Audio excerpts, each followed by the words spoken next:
اب کسی کو بھی غائب کیا گیا تو شدید احتجاج کریں گے۔ بانی پی ٹی آئی کو جیل سے باہر نکالا جائے۔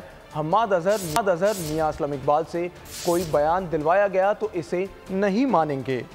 اگر انہیں گرفتار کیا گیا تو اسمبلی کے اندر اور باہر بھی احتجاج ہوگا۔ اپوزیشن لیڈر عمر ایوب کی میڈیا سے گفتگو، کہا پرامن احتجاج کی خاطر سڑکوں پر بھی آئیں گے۔ کسانوں کی تیار فصل نہیں خریدی جا رہی لیکن 450 ارب روپے کی گندم امپورٹ کی گئی۔ ایک ادارے کو سیاست میں مداخلت نہیں کرنی چاہیے، اس سے ملک کو نقصان ہو رہا ہے۔ قانون نافذ کرنے والے ادارے خود پر سیاست کا لبادہ نہیں اوڑھ سکتے۔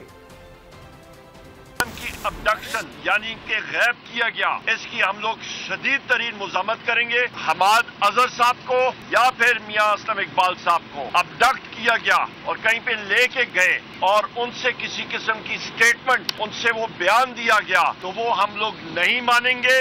اسمبلی کے اندر ہماری مذمت ہوگی اور اس کے ساتھ ساتھ ہم لوگ سڑکوں پہ بھی انشاءاللہ تعالی ہوں گے اس چیز کا، اور یہ ایک پرامن احتجاج ہمارا پورے پاکستان میں ہوگا۔ یہاں پہ پنجاب کے کسانوں کی کھیت اور وہاں پہ فصلیں تیار تھی، اس کو نہیں خریدا جا رہا اور باہر سے 450 ارب روپے کی گندم امپورٹ ہوئی ہے۔ پولیٹیسائزیشن یا ہوگی، اس سے وہ ادارہ جو ہے وہ کمزور ہوگا اور اس کا الٹیمیٹلی نقصان پاکستان کو ہی ہوگا، اور صرف اپنے پیشہ ورانہ جو ان کا رول ہے اس پہ کام کرنا چاہیے، نہ کہ کوئی سیاسی سرگرمیوں میں۔